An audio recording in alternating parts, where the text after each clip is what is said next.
And Jim, let's move on here with the show. AEW Dynamite, as we are recording, aired last night, another banner episode of the program. I busted out laughing several times. I thought that the comparisons to WCW 2000 were never more apropos than they were maybe last night with some of the things on that show. The commentary is sinking. I don't even know what else to say. At times, it's like Excalibur forgets how to talk or can't think of the words to use or figure out what he's trying to say, and he's losing himself in his own sentences. Have you noticed that? Well, I mean, it's not new. Maybe it's getting worse, but I've noticed that quite a bit. But also, maybe Taz did help just as a voice of reason in between, the head cheerleader and Sockface, because with old Mac Daddy there, it sounds like he's doing the Nasty Boys' promo, and he's not in any way I'm talking about Mac Daddy here. He's not in any way a personality at the level that you would accept as a color commentator of a national television show. It's not Jesse Ventura. It's not anybody. Right? And oh boy. So maybe Taz was just keeping him afloat by sticking a few words in every once in a while. I'll tell you, you want to talk about things that are indicative of the whole show going down? That commentating team with Excalibur and Shivani together, it gets worse by the week. They're both incompetent. And for the fresh new show, the combined age of the announcing team is what, almost 110? Is Tony my age, or is he an older year, and a year older than me? He's an older year, I believe. It was a very good year. Tony Schiavone, 66. Oh, he's 3 years older than me. Well, and then if Sockface is past 44, then we've hit 110. What's his real name? Does anybody even know how to look him up on anything? Has he ever been important enough to get on Wikipedia? Hold on, let me check. Excalibur. I gotta specify not the sword. Hold on. Excalibur, the wrestler, 44 years old, Mark Letzman. Well, I don't know what he lets men do, but I don't do much for me. But nevertheless, that's 110 years is the combined age of the announced team.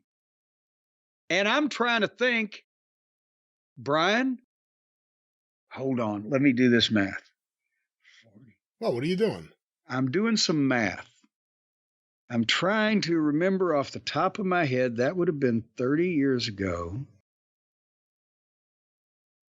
Yes, I believe that the combined age of the Smoky Mountain Wrestling commentary team of Bob Caudle and Dutch Mantell was 2 years younger in 1993 than the AEW announced team is now. Just two of them.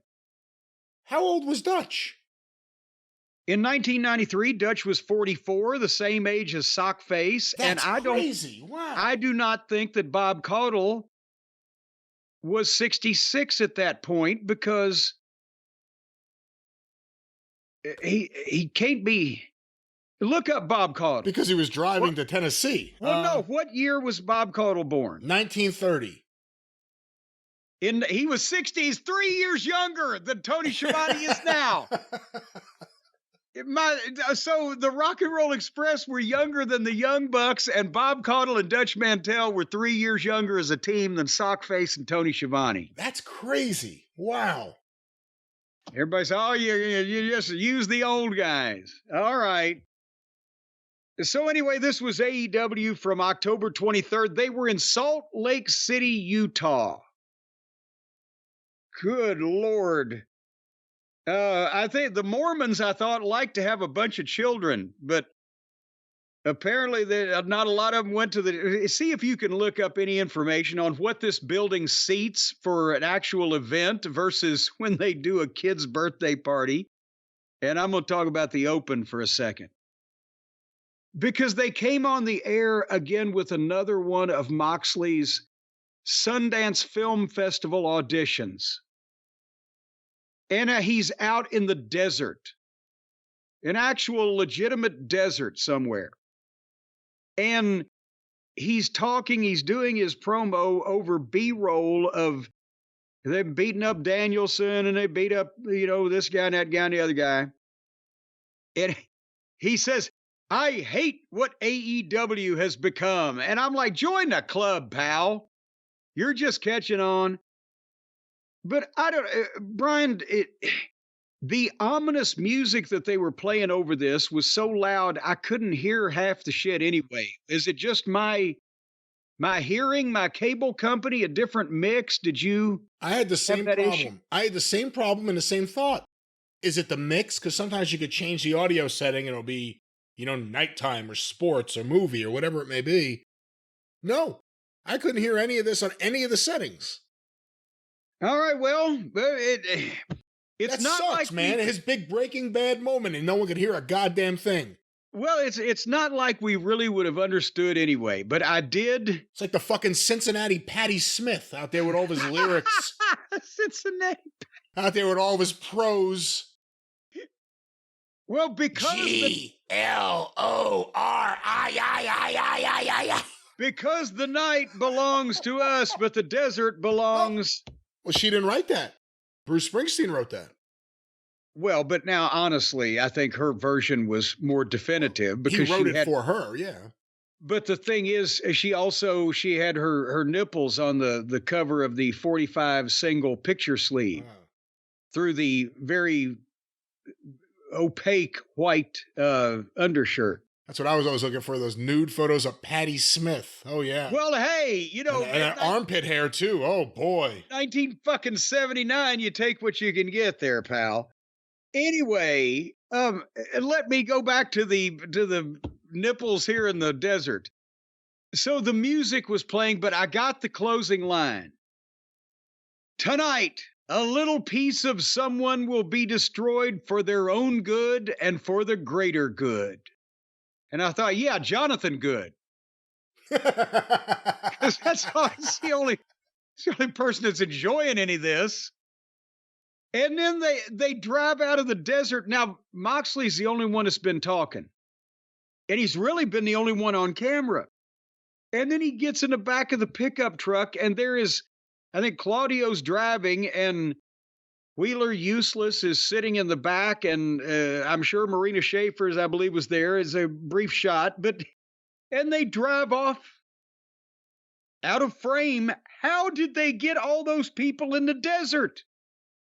And did they fly all these people somewhere just to take them out in the desert and sit in the fucking truck while he did the promo? And they're about to drive off. Let's go sit in the back of the truck while we drive through dirt for a while. Yes, in the desert.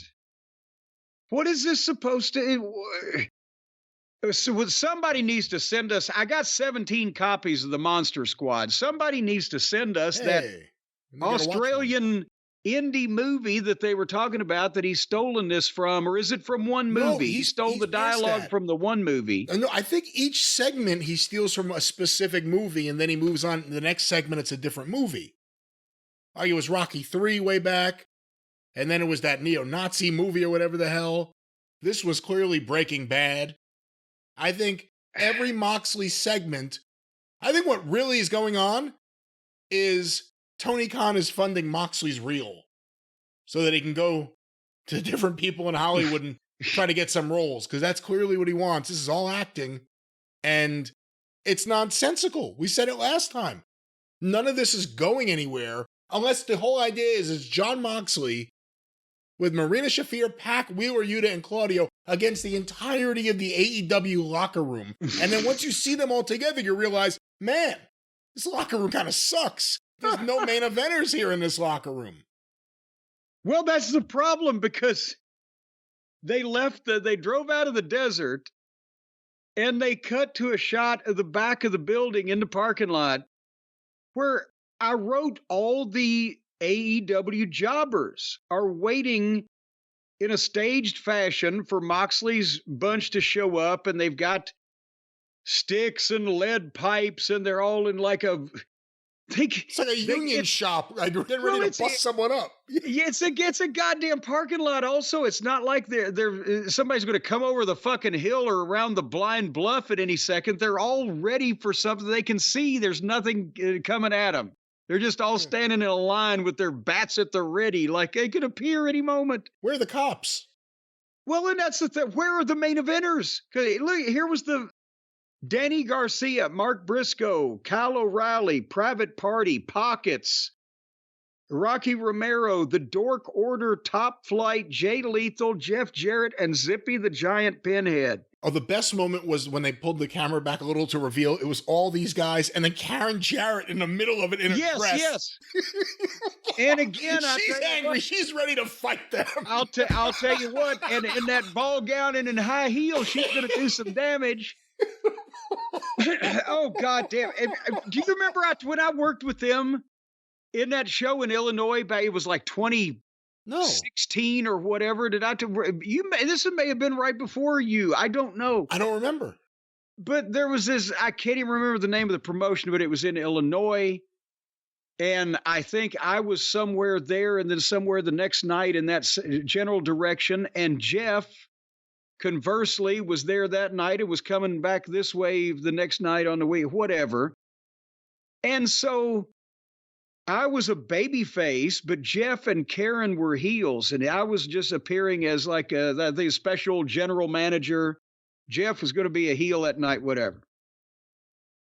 And goddamn, so I'm doing an interview, and the spot is going to be that when I'm doing an interview with Jeff, right? I'm trying to reconstruct this. It's been 10 years ago, but I'm doing an interview with Jeff, and when I blister him with some verbiage or whatever, he's going to take exception, and he's going to fucking grab me and hold me, and Karen's going to try to give me the big slap, but I'm going to duck, and she's going to slap Jeff, and I'm going to roll out and escape, right? Very simple.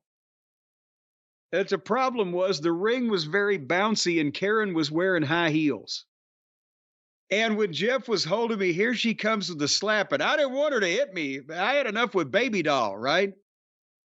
I duck the slap, and she slaps Jeff, but she's on high heels, and when Jeff sold it, the ring bounced up and down, and she fell over the top of me where I was bent over. Suddenly it looked like she had bent over and grabbed me to give me a pile driver. And when I was bent over, but I didn't expect to be pancaked from the top by anybody. So when she fucking fell on top of me like that, I goddamn went down. And now it fucking strained my goddamn milk, I'll tell you, being pancaked like that. And now we're both down. Well, then I'm trying to get out from under, but she rolls one way to get away from me, but I'm going to roll the other way, but we end up rolling the same way. And now her dress is up over my fucking head. And I've lost my glasses, and she gets off of me, and I'm crawling around on my hands and knees trying to find my glasses so I can see how to get out of there.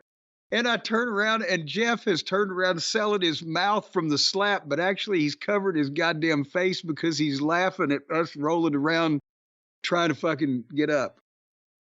So yeah, I'd bet on her in that gang fight back there without even batting an eye. But anyway, so they were in Salt Lake City, Utah. The funny thing is, every time they cut to them in the back, they were all like, come on.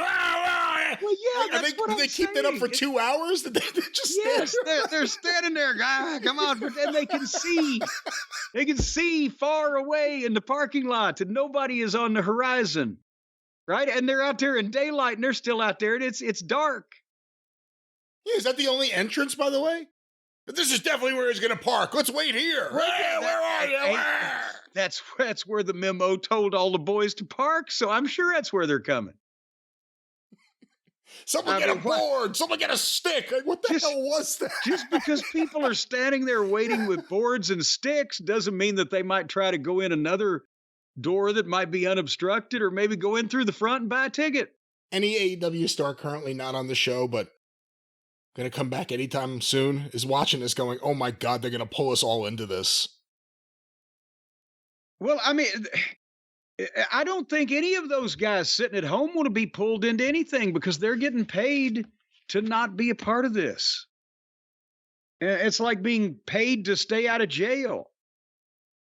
Well, that was the opening. Moxley in the desert with a cameraman. By the way, they left the cameraman. I don't know if he had his own vehicle. There are a lot of tire tracks out there. Why couldn't they find a spot without tire tracks everywhere? But there are a lot of tire tracks, and they left the cameraman.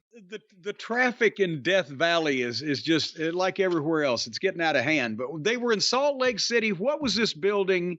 This building was the Maverick Center, West Valley City, Utah. Well, now, is West Valley City close to Salt Lake City? I don't know. Let's look it up. Because I heard them say Salt Lake City. West Valley City is a city in Salt Lake City, or excuse me, in Salt Lake County, and a suburb of Salt Lake City in the state of Utah. So it's kind of like being in the Tacoma Dome right outside of Seattle. Well, how many people does this building hold, and how many people did they have in it? Well, I will have to find out the capacity in a moment, but tickets distributed as of yesterday, according to WrestleTix, 2,540. And that's distributed, and again, I would love to see somebody stumble accidentally, which is the way these things happen, across an actual building settlement sheet. Capacity 12,000. Okay, so they were 20% this time. That ain't bad. But like someone just emailed us. Hold on, I just saw this. Let me open it. Josh in New Mexico sent us to CornyDriveThru@gmail.com. For AEW show in San Jose, there was a smaller arena in the market. The arena, the Tech CU Arena, is just 3.5 miles from the SAP Center and is home of the San Jose Sharks' top minor league team. And guess what? They have a capacity of 4,200. That 3,000 in the SAP Center would have looked great in the smaller building. And that's a large part of the problem, too. It turns out a lot of these markets where we say, why don't they run a smaller building? There's almost always at least one smaller building available that they decided not to use. Well, yeah. And that's the problem. There's not an epidemic. It's not, something in every city where there's a really nice 3,000 or 4,000 seat arena, but there's more than there used to be. There's one in Atlanta down there now. There's a blah, blah, blah. I think it's a little bit larger than that. But point is, that's not 18 or 20,000 seats. It's not as hard to find as it used to be because a lot of people can't use that many seats anymore. But nevertheless, the point I was making with the settlement sheet, I'd love to see an arena settlement sheet because that would tell you the number of tickets sold and for how much, and the number of tickets printed and distributed, but that were complimentary. That's the only place you're going to get a breakdown like that is from the actual arena settlement sheet, and that would mean that we would have to find out who's working for AEW doing the settlements with the arenas, and we'd have to follow them and hit them over the head with a blunt instrument and take away their briefcase. See, that's what I'd like to know. We all talk about how low these crowd numbers are. How many of these audiences have had less than 1,000 paid tickets?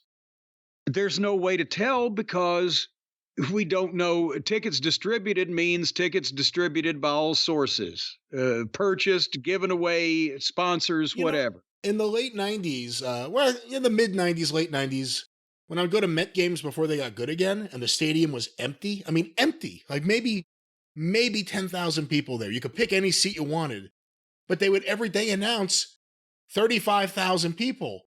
And when they got called out for it, they were saying that's how many tickets were sold. So they're saying that I guess people bought season tickets and the tickets were sold, but there was no one there. So it's kind of the opposite of this. They were announcing big crowds because they sold tickets, just no one came to the middle of the week games. But same thing, you want the true number. You want to know what it really is. And again, that number, the ticket sale number, the true number without comps, is the real story of where AEW is right now in terms of success or not having success. And that's, you're not gonna get that information unless they give it to you, or you're actually working in the ticket office at the and I know a lot of people haven't seen a settlement sheet from an arena, but it's same as wrestling and anything else, is that the arena will give you a printout. I still have my stuff from the Knoxville Coliseum from Smoky Mountain, but the arena will give you a printout that you have to sign off on as the representative of the promotion. Okay, we sold this many ringside tickets at X dollars, this many reserved at Y dollars, this many general admission at Z dollars. Here were the comps that you requested that we printed on the Ticketmaster account, or whatever the case. Here, if there was a special promotion, kid with an adult in for 43 cents, then here's those number, and there's the total. Here's the state tax. Here's the rent and expenses. Here's our check for X dollars as your settlement. This is what we owe you. And you've got to okay that. If you don't okay it, then they got to start counting everything all goddamn over again. But that is what specifically would tell you what the gate and the sold and everything is on these programs. Nevertheless, so Tony Schiavone was in the ring, and he introduced Hangnail Page. And Tony's incisive question to the cowboy, a drugstore cowboy or midnight cowboy, I'm not sure, was, "Where is your mind at?" And Page snatches the microphone, and Tony just throws his hands up and walks over to corner, like every host of every television show would. And Page starts doing the fake tough guy voice where he's growling now, and he recites his lines that he's come up with about who he's beaten up. And when he gets to, I guess that's why one of the Austin Gunn is probably injured, and they're blaming Page for him not being there, because remember we said the other day they were down one gun when we saw the gangbang gang clangers. Dancers. They're not dancers. Well, I don't know what the fucking name, the goddamn, I'm thinking of who were the June Taylor dancers, did Jackie Gleason. The Jewel Havemeyer dancers did SCTV. Yes. Nevertheless, as soon as Page mentioned Austin Gunn as one of the guys that he beat up, Colton came out and jumped him, and they went to the floor and had a big fight, and Colton missed a dive, and Page beat him up. And during this, Page, the announcers called attention to it, which made me think it was part of the story, but at the same time, they couldn't hardly not, because it was visually obvious that Page was limping, but he was favoring his left leg kind of at the start and then more later on. But who knows what's going on there. But then Page pulled off a belt and was going to whip Colton Gunn, but Jay White and Juice Robinson came out, and so now they have the deal where two baby faces outnumber the one heel and get on either side of the ring and get in and stop him. And Page then limps off, and Jay White does the promo. "Ye can't hide."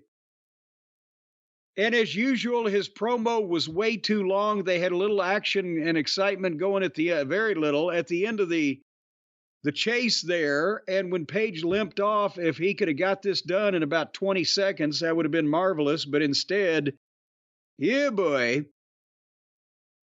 Is Page hurt? Does anybody give a shit about Jay White? And why can't we let Juice do anything? Nobody gives a shit about Jay White. Juice, when he was standing on the second rope, I was like, man, he's got size. He looks like a star. But they don't use him well. I like Adam Page kind of getting fired up, and this is the best version of him I think we've seen in maybe ever. And then... But now that we know that it's phony because he was a morose alcoholic before for so long and he wore flowery pants. And again, I don't think anyone wants to see him feud with Jay White, whose catchphrase is, "I got 2 words for you," and then when you think he's going to say "sucker," he says "guns up." Well, besides that, they've been heels and obnoxious heels that were good at being heels until sudden. And now the Guns, just because Jay White was mad at Paige, they got involved in this, and all of a sudden, people they turn without turning here. And speaking of turning without turning, they've turned on Sammy Guevara. Boy, howdy. They did a little video on him. How long has it been since we've seen him? Well, funny enough, apparently he's been, I told you I saw him on a couple of the pre-shows, him and Dustin teaming up. I think they were the Ring of Honor Tag Champions. But whatever the last thing was, like 3 weeks ago or so, he got stretchered out. He got another concussion. There was some kind of scary incident. I want to say it was like the same night. Wasn't it like him and some girl wrestled Lady Frost and she also landed on her head? It was like there were 2 incidents in one night where 2 different wrestlers good Lord. both got stretchered out. He was one of them. Well, I mean, he's been gone forever from Dynamite, and they did a little video on him with the highlights of him, into the voiceover where he said basically he wants to repay AEW for what the company has done for him by taking a bunch of stupid bumps. I'm sick of that. I'm sick of everyone, you have to fight for AEW. I believe in AEW. I got to prove myself to AEW. What is all this? This is like every corporation's dream to have workers so dedicated to the company. That's what I was going to say. You think a lower level guy at Exxon corporate headquarters, like, we're going to fight for this company. Yeah, where does that come from? It's a unique thing to wrestling. No other business has like any workers this enthusiastic about proving themselves to the company. Jesus. Slavishly. But meanwhile, Shelton, Benjamin, and MVP, however, say they're not here to make friends. They said everything but the exact quote, "We're not here to make friends, we're here to make money." Everything but that exactly. And then they matched Sammy Guevara up with Shelton Benjamin. And it's perfect because let's face it, Sammy is over as an experiment. I'm not talking over as a draw with fans. I'm talking over as in time's up. As an experiment. If they weren't going to bring him back with a major push after he's been gone this long, at least from our eyesight, and doing Ring of Honor or whatever the fuck, then apparently he's just pissed off enough people that they've given up. And I'm not saying that he should have beaten Shelton Benjamin here or been in any way competitive with him. No, farther from. This was the best thing on the program. I'm just saying, Sammy ain't gonna make it. As Ernie Ladd said to Bill Watts one time about Junkyard Dog, said, "Bill, your boy ain't gonna make it." So Sammy against Shelton, and whatever Sammy did to his hair, he looked like a 12-year-old girl auditioning for the part of Pippi Longstocking. But this was, again, a rare, perfect match for AEW television. Shelton was aggressive. In the first 10 seconds, he grabbed Sammy and tossed him 10 feet in the air. And Sammy understood what his job was here. He didn't, lay down and sandbag him on anything. But Shelton was aggressive. He was all over Sammy. And then he'd give Sammy the duck and dodge spots and into a dive. And they had the people several times where Sammy would get the hope spot, but then he'd get cut back off. And Shelton would give him one time a big belly to belly on the floor. Or another thing, he'd stop him in some fashion, but he was, again, as we've talked about, working to the level that the other guy's been presented or is being presented at. Rather than trying to have the greatest match of all time, he's there to get over. He looks like a giant, Shelton does, in that environment. He is legitimately probably one of, if not the best, natural athletes on the roster. He looks intimidating. MVP looks professional. They've got name recognition. And I've got to think that they're agenting / producing their own matches because these are so unlike anything that's on the rest of the program. It's not anything like Tony's ever done with anybody. They're actually going out and having a match that you can't see through in terms of just complete silliness, and that the guy that's being pushed is being dominant. But then he didn't fucking embarrass Sammy Guevara, but he made him work for shit. And during the heat, he picked him apart. Shelton did. He was not being stressed to the limit. But then when Sammy started a comeback, he had to work for it to make Shelton take a bump. And then when Sammy is on top, MVP, stop playing with your food, which is great, right? And then finally, Sammy's coming off the top and Shelton hits a super kick and then a leaping potato kick straight from Boise, Idaho. And then a knee lift in the corner and a power slam 1, 2, 3. Perfect. They had a great match. They had the people because they're oohing and ahhing on Shelton shit. And then they'd get with Sammy when he was trying to fire a comeback. So they had the people. Shelton got over. Sammy didn't look like shit, but he didn't get over, but he wasn't supposed to.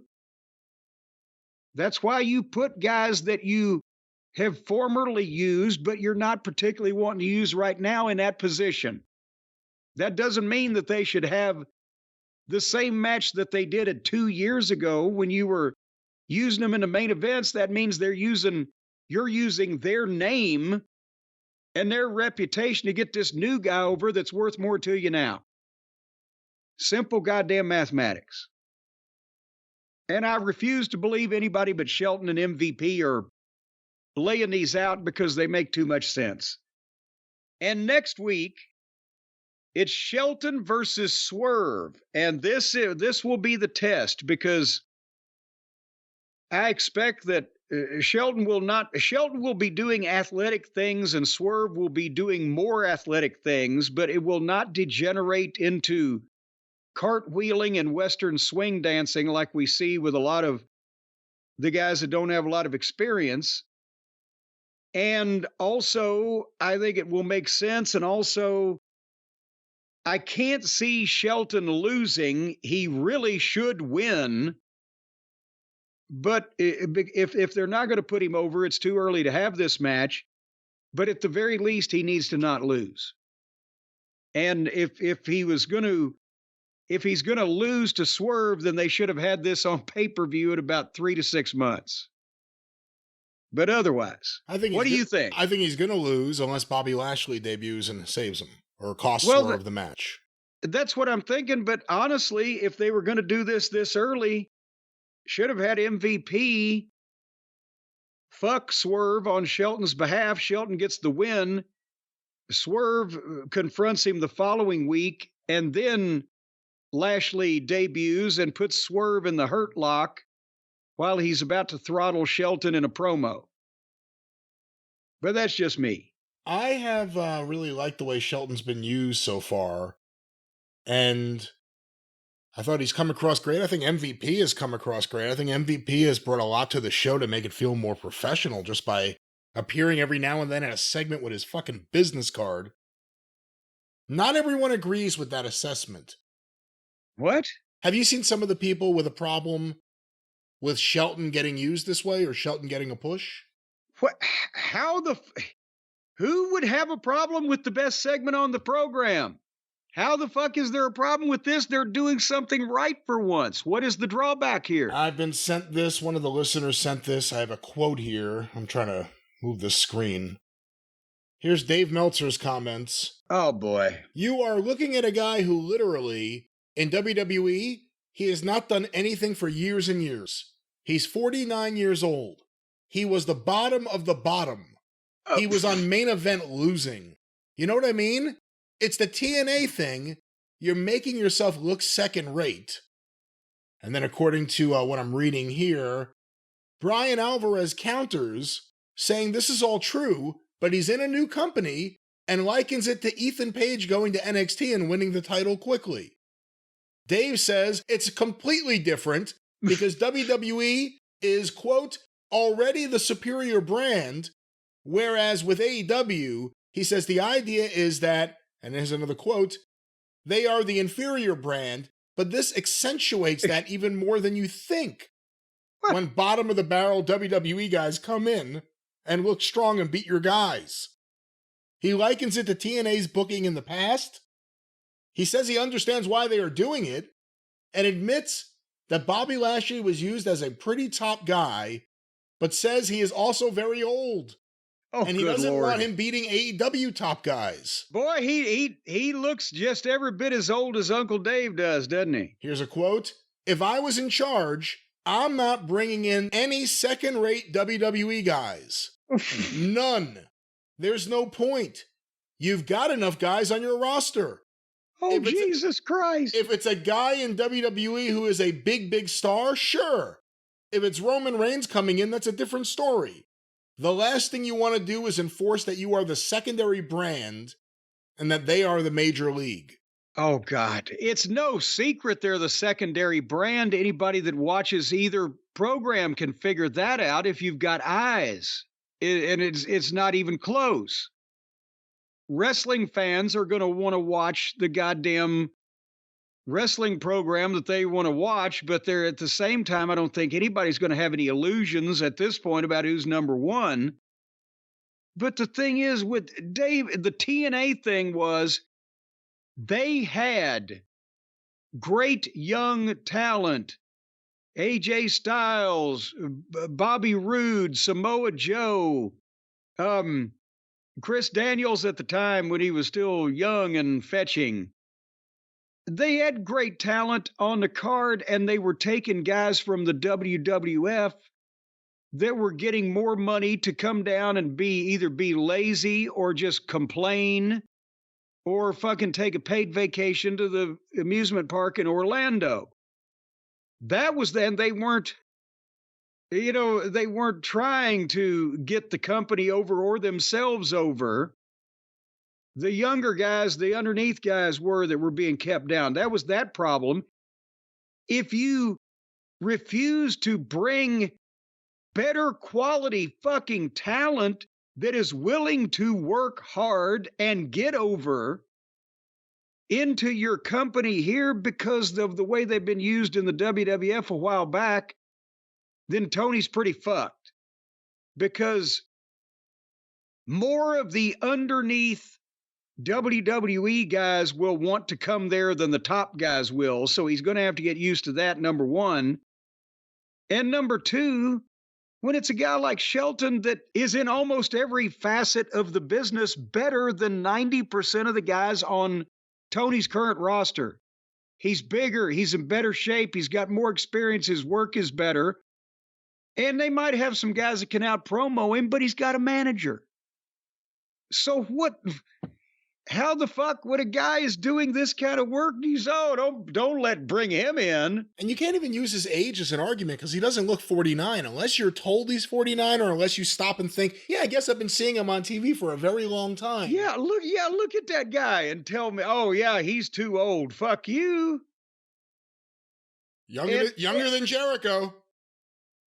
And and the thing is, well, yes, as a matter of fact, and also the thing is, I remember, and this was 10 years or so ago, well, a little bit more, when I brought him to Ring of Honor, him and Charlie Haas, Charlie was making fun of him. He said, yeah, Shelton's getting old. He actually has to go to the gym now. Shelton Benjamin obviously he worked out, but in his 20s and 30s, he could eat cheeseburgers from McDonald's. He could now go to the gym and he could out-jump, out-leap, out-run, out-wrestle, out-anything, anybody. He's just a fucking freak. Nevertheless. No, but I think that the point is, I think there's something to what Dave's saying. If it's just a mid-card guy from WWE that comes in, as just another person coming in. Shelton came in with MVP, and that little bit has added a lot. Yeah. And their presentation on AEW TV, they may have been presented better on AEW TV since they arrived, better than anyone else in the company. And that's including Moxley and his gang of bikers who don't ride bikes, who keep showing up and beating everyone up. And truckers who look unnatural in a truck. Do you think Tony is getting closer and closer, and this may be better than what it's been, to like a Wacky Races kind of situation. Like Moxley and his crew have their pickup truck. Jack Perry has his car. Remember FTR originally showed up? They were in a car. You could have like everyone has like Trent's mother in the minivan. Now it's like Cannonball Run-ish. I think it'd be pretty good. And they had Penelope Pit Stop. And no one arrives at the show on time. We've established that. Why don't we show everyone driving to the arena racing each other for some kind of prize? Well, wait a minute. We've got to the point now where they don't get to the arena until after the show is over. But hold on, we're getting ahead of ourselves. You talking about the ticket buyers or the wrestlers? Well, either one. So then Tony Schiavone was in the ring again, and he introduced our friend Don Fallis with his charge, Kyle Felcher. Oh my God, this segment. I can't wait to hear what you think of this. Yeah. And again, why do they even send Tony to the ring? Tony gets in the ring, he introduces these guys, they come, they jerk the microphone away from him, and he just fucks off. And this is why Mean Gene had to be mean. Well, I mean, had you ever seen anything like that happen where an announcer would just hand the microphone off and just walk off until 10 years ago, maybe not even that. But so then Don says Kyle has something very important to say and gives the microphone to Kyle Felcher. And the subject is Will Ospreay and why. Why, Kyle, why? Why did he do what he did to his friend, to his buddy? I have said, and I agree, that Kyle has something. He's got size. He's very young, and his face looks even younger. He's been trying to come up with an image, whether it's the jackets or he dresses hip like the young kids. He got the hair fluffed out somewhat. He's trying to get an attitude. You can see him trying. They're trying to do something with him, right? And there's something to work with there. He's a good athlete. And the hair, I thought the hair was great for a heel like that. Well, but no, actually, for a fucking obnoxious, high school teenager in one of the 80s fucking teen comedies, it was great hairdo. But here's what I believe they're trying to do. They're trying to take Kyle from zero to hero too quickly. He comes in, what was it? Was it last year sometime? Last fall is the first time we see him, right? He's obviously, he's never been on television before. He's wrestled in Japan. He doesn't know how the fuck to get, like Ospreay. Ospreay's been around a lot longer than Kyle, and he still don't know how to get over in America, except with this audience, not with the actual audience. But this guy's not done television. He's not been cutting promos. He didn't even have he looked like a giant Q-tip when he first showed up, and now they're rushing this. They're trying to dress him up, and they're trying to do this and that. And now they've given him a nearly 10-minute live promo on national TV. The point is, this is the kind of guy that should have worked the territories. This is the kind of guy that would have benefited by developmental, whether it was NXT, Florida Championship Wrestling, OVW, or what. Because he's just not ready to talk on TV for 10 minutes. And Britt Baker's voice is deeper than his is. And he's still to the point where he's rehearsed this and memorized all this. And as it went on and the people started hooting him and chanting, "Shut the fuck up," he started getting louder and more vehement about it, trying to remember when I say about some guys, they're trying to convince themselves as well as us. He was working really hard with this. He put a lot into it, but it was like a kid on the indies doing a promo for smart fans. It could have been done in a quarter of the time. There was tremendous detail about New Japan Wrestling and what Ospreay did there, which nobody saw and nobody cares about. Talk in basics to the audience that you've got now. on national cable in America instead of people who followed indie shit 4 or 5 years ago. That and because all this detail, people, did you detect people at first? Okay, they'll listen. Then they started zoning out, and then they were like, shut the fuck up, this is going on too long. Because the problem is, he turned on his longtime friend, and now after the fact, they have to establish how they were longtime friends. Well, yes, that's the thing. He knew what he had to do to get out of Will's shadow. But I wrote, but he can't get out of this promo. that was the thing, is that he said that everybody started calling me, the next Will Ospreay. What, for 3 fucking weeks? Yeah, who said that? I haven't heard that once. But it hasn't even been that. They're referring to a long friendship that they've had someplace else that nobody saw, blah, blah, blah. And so then Kyle challenges Ospreay to ignore the doctor's orders and face him next week. And I swear to God, this is what he said. I'll give you Tiger Driver after Tiger Driver until your brittle neck withers away to dust. Who the fuck talks like this? He's trying to, like, Orson Welles wrote. I went to Cody's class last night. But that's what it's like. It's a play that's been written and he's performing it. I'll give you Tiger Driver after Tiger Driver until your brittle neck withers away to dust.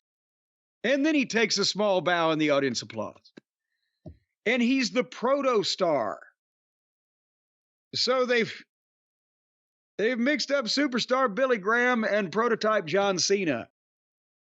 And then he said, if I want to stand atop, I can't do it. If I want to stand atop. If I want to stand atop, I can be nothing like you.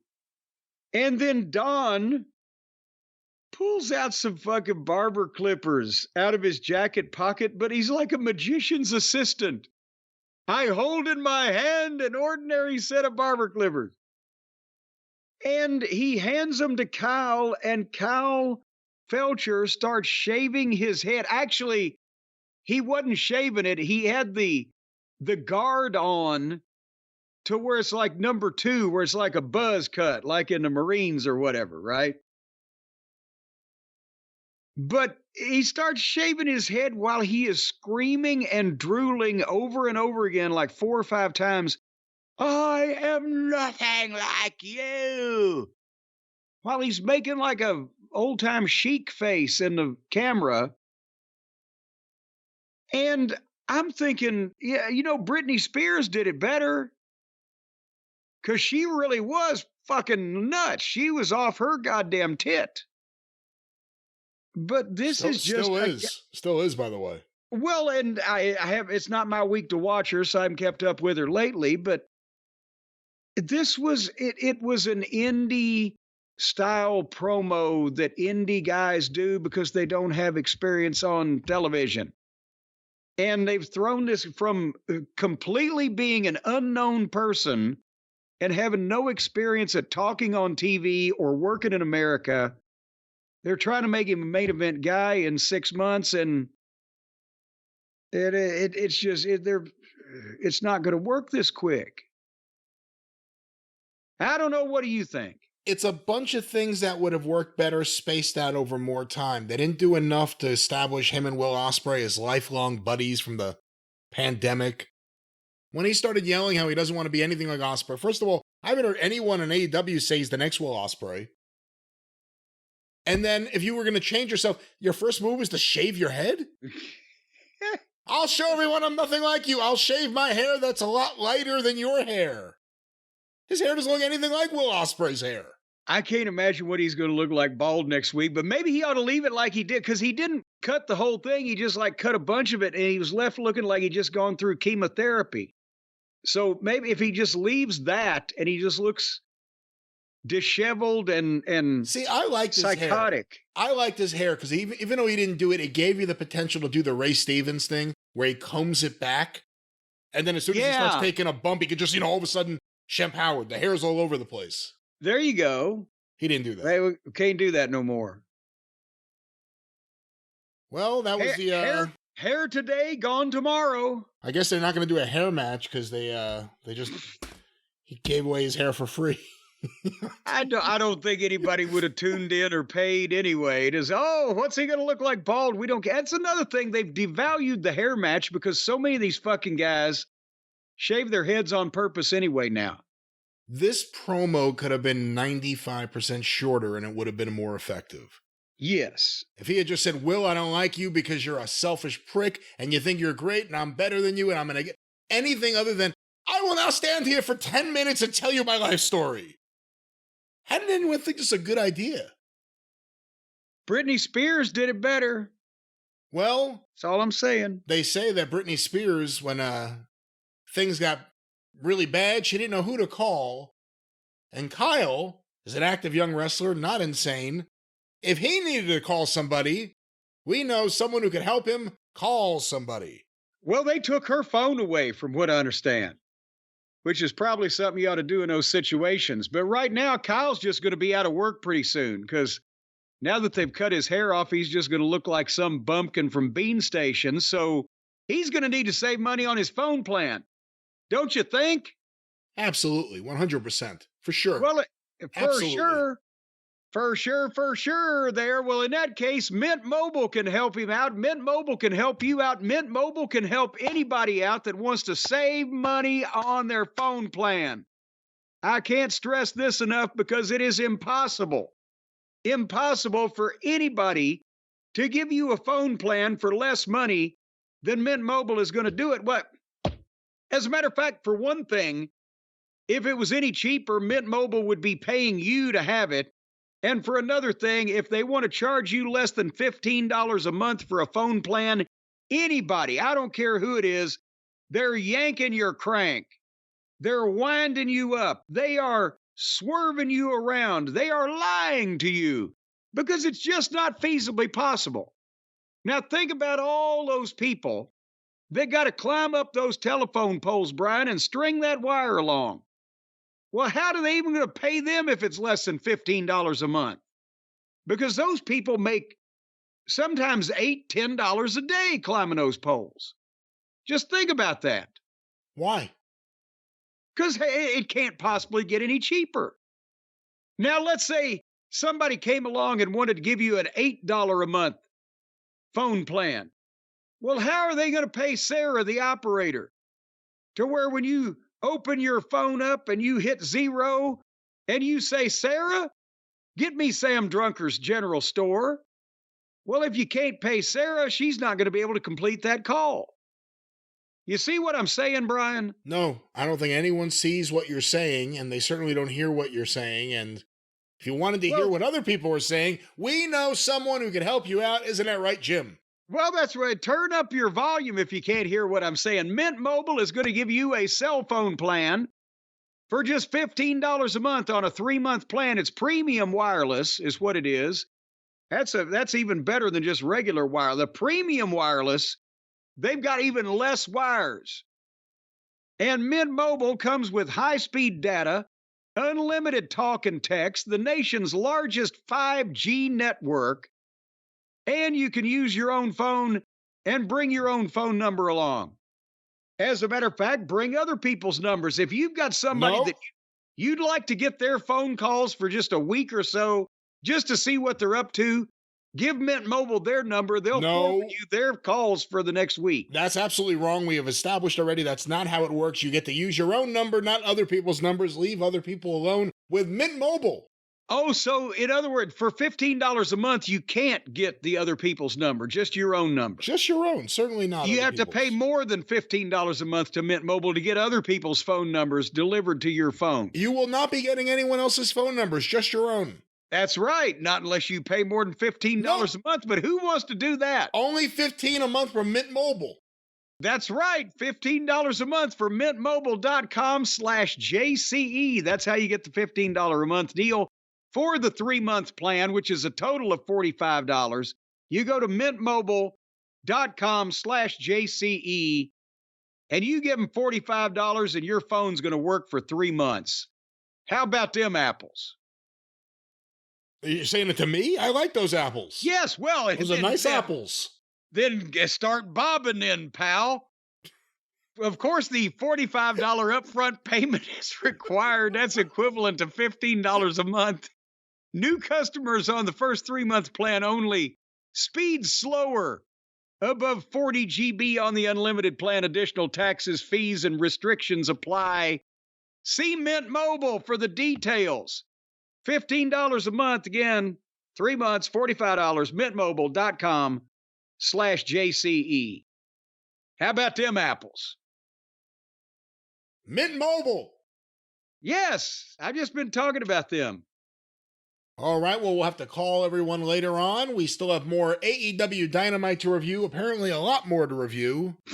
Apparently there's a whole lot more, but let's get to it. Well, the hits just keep on coming. I won't bore you with Brian Cage and Lance Archer versus two guys with painted faces and barbarian gimmicks. I won't bore you with it, but they did. They did that. And then they went out to the parking lot. And all the jobbers are still standing there, as we've talked about before. They're ready to wait. If anybody comes up from Moxley's bunch, they've got them. They've got the sticks and the pipes and the... And then suddenly, here again, it's like 10 or 12 guys, but they're in a 15-foot space. So if they tried to come into this giant sports arena from any other location or angle, they'd go right by them. But also, these are guys that are actively supposed to be wrestling on the show. So, fucking Muffin Top Taylor, who is now apparently a producer, you know what they say, those who can't do also can't teach. He comes up with a headset and a lanyard around his neck and say, "Hey, Briscoe, your match is next." So he's calling him off the picket line to go in and wrestle. And then Hold on, let's stop right there. Okay, go ahead. How funny is that? In kayfabe, the company producer comes out to get one of the angry, like you said, picketers. Okay, time to come in. You can come back after your match. What? Yeah. Why doesn't a producer just call the police? I was about to say, this is not a thing that AEW has authorized, that these guys should be out there. They're just doing it on their own, in which case they're vigilantes armed with goddamn clubs, and shouldn't somebody in the neighborhood be concerned? Right? What the fuck is going on with this shit? It's indie. It's outlaw mud show. Should there have been one person with a, like a pitchfork? should there have been someone with a torch? Like, what were they missing? What were they missing? Somebody should have had a pitchfork, because they're spreading enough manure. And that's when now Muffin Top turns to Pockets and has a heart-to-heart talk with him and says, "Hey, you and I, we used to live together because we couldn't afford to live on our own. Why are they all so proud of having been complete failures in their lives until their mid to late 30s when they ran into a billionaire Richie Rich?" So, I'm sorry, before I'd have lived with either one of these guys, I'd have turned to crime. I'm just admitting that right out. There's got to be a better way. But Taylor mushmouths a fucking story that it was about damn time that Pockets steps up. Like this, of all the guys out there, there's a 7-foot fucking giant out there. There's goddamn Mark Briscoe who could do some damage in a situation if he needed to. There's some men out there, but he's telling the least intimidating guy who has no emotion whatsoever and has the physique of a goddamn Valvoline employee that works out on the weekend, "You need to step up." What the fuck is happening here? They are featuring all the friends again. Literally, not the guys that were the gimmick of best friends, but all the friends of the fucking Cucamonga Kids, the entire Lollipop Guild, because they've lost all their main eventers to injury, attrition, and lack of interest on the main eventer's part to come to work. And now they've got to, and you look at Taylor, they put this boring bowl of pudding on national television as a wrestler. Don't forget that. Because he was friends with the other indie fucks that they all hung around with. So if there's a question about why the WWE has left these fuckers in a cloud of fart smell, it's because what the fuck? You've got this fucking bland, tubby cretin standing there talking to this idiot dipshit indie guy on TBS. Where do they think the viewers are going, and why do they think they're going there? And this is only going to eat up the rest of the show. Like, I think everyone's going to get pulled into this. I think Omega's going to get pulled into this. I think MJF will get pulled into this. I think everyone's going to get pulled into the AEW Infinity War of Moxley and the other Road Warriors. And there was taking Fat on the Uno entire locker room. Fat Uno was out there in that fucking mask in the parking lot. Like, what did he think when the guys came to beat him up that they would laugh so hard they wouldn't? Could we move on? Please. We'll come back to it. Anyway, the next match was the ladder match for the Ring of Honor title. And as you will recall, there was one thing on the pay-per-view that I said they did correctly. They had a one-on-one match between Chris Jericho and Mark Briscoe for the Ring of Honor title based on Jericho disrespecting Jay Briscoe. And Mark Briscoe beat Chris Jericho 1-2-3 with the Jay Driller, his brother's move. And that was perfect because Mark Briscoe needed a big win. And that should be Chris Jericho's position at this point, is using whatever celebrity he has left to try to help somebody, even though it may be inadvertent, instead of trying to help. So then they reversed everything here on television, which has a wider audience. And they have a gimmick match with a 53-year-old flabby supporter of insurrections beating up Mark Briscoe in a ladder match and winning the Ring of Honor title. Whose side do you think Chris Jericho will be on in this AEW insurrection? Moxley or Team AEW? Well, I think he'll probably pull himself out of it and announce to Tony Khan that he's just going to take on the winner for supreme control of the company. So, I mean, in the first 30 seconds, Jericho taking a bump off the apron through two tables. They were on the floor forever. They had the ladders, the tables. Mark taking crazy bumps. Mark gets juice. Mark had climbed the ladder and could have gotten the belt, but he wanted to elbow drop Jericho through a table. So Brian Keith came in and climbed the ladder with Mark, and Aubrey Ed was standing there staring, doing nothing. And she's good at that, doing absolutely fucking nothing.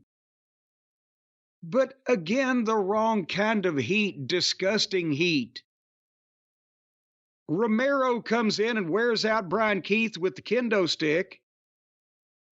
And then Mark Briscoe comes off the ladder with the elbow on Jericho through the table, which one would think would discapacitate him long enough to get beat, right?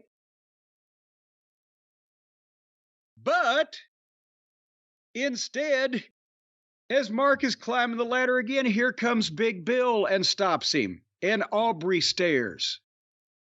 And again, it's a hat on a hat. It's the wrong kind of heat. It's disgusting heat. It's heat on the promotion, whatever. It's ridiculous. Just even if a ladder match is no disqualification, that people can run in intermittently and just take over wrestling the match for a guy, and the referee stands there and doesn't even try to do anything about it. That's where the fans roll their eyes and go, what the fuck? This is all bullshit. We can't take any of it seriously. Did Shawn Michaels and Razor Ramon have people running in during their ladder match, or would that have been a hat on a hat? Yeah, Diesel actually got kicked out of ringside early in the match. And if indeed you can just have your friends come in and help you, then why does the match go 20 minutes until the guy's had the shit kicked out of him and then he has the idea that his friends could come down? You can't. It's why everything's meaningless.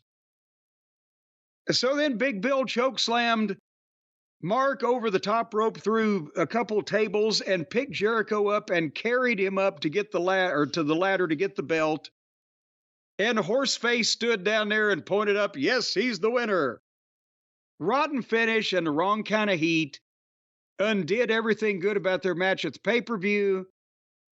And then to further make us dread what is going on in the future, Mark just disappeared. Maybe he was dead down there. They didn't want to show it on camera because he had bones sticking out of his neck or something.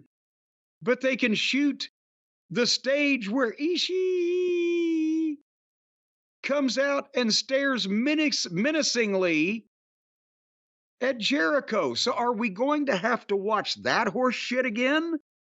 Where they stand there and just fucking slap each other like a couple of old whores?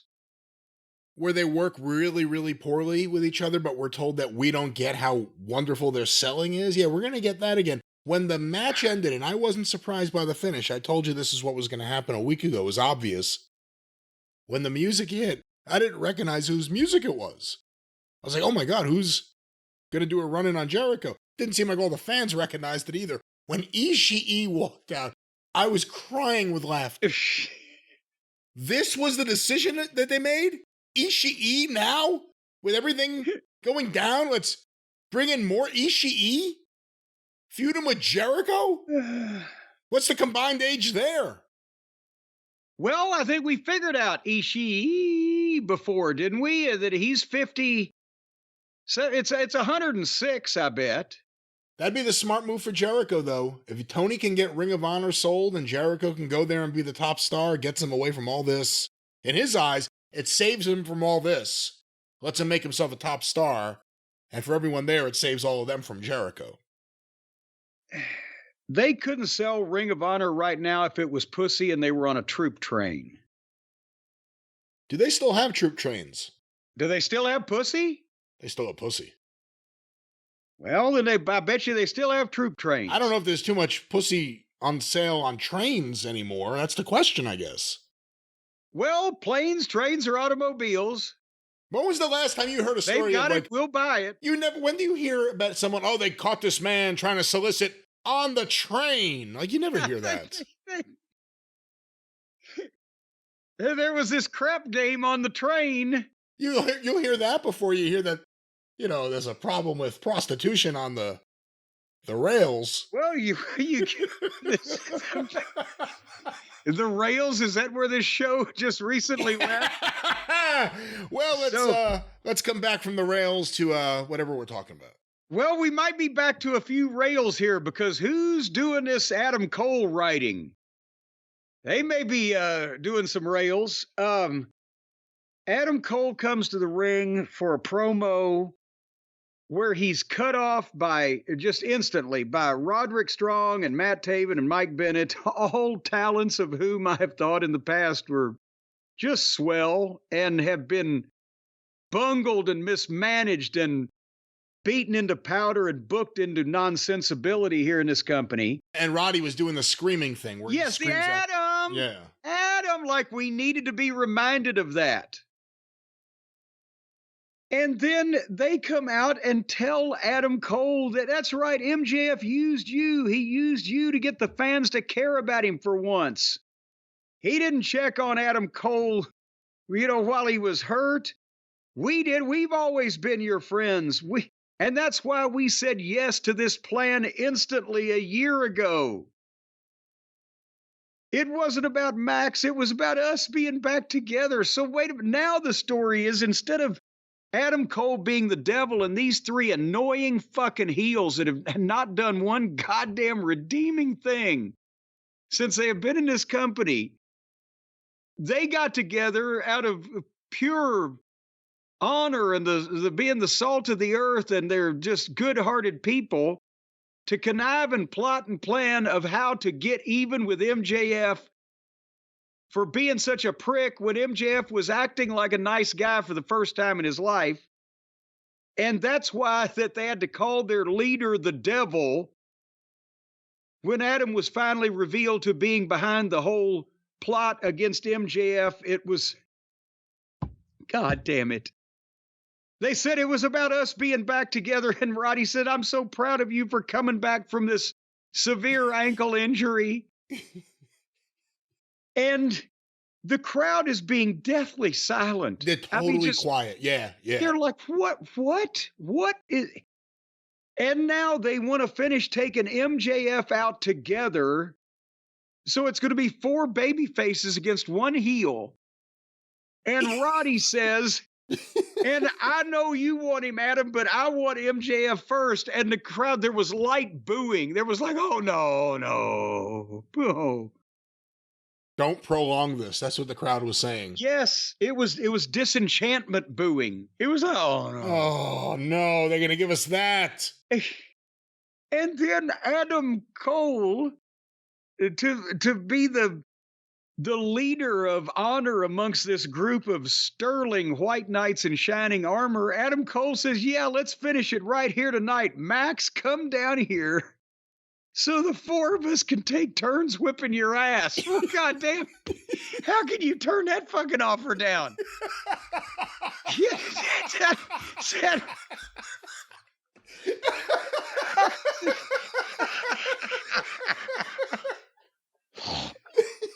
Come on down here by yourself, you no good pricks. All 4 of us can just beat the shit out of you. And they all squared up like they really thought it may happen. Yes. And then MJF appears on the screen and he's getting a massage from a girl named, I can't remember what her name was. Mulva. Tatiana. Mulva. It was her name. No, Tatiana. I thought it was Tudiana. Didn't we establish it was pronounced Tudiana? When did we establish this? That's his girlfriend, Alicia Tudiana, right? I didn't realize what you were referencing. I had no idea what you were saying. Yeah, that's the way he said it, because we weren't sure. It's not Alicia Tatiana, it's Alicia Tudiana. Let me just stop you right here. Tudiana, deep.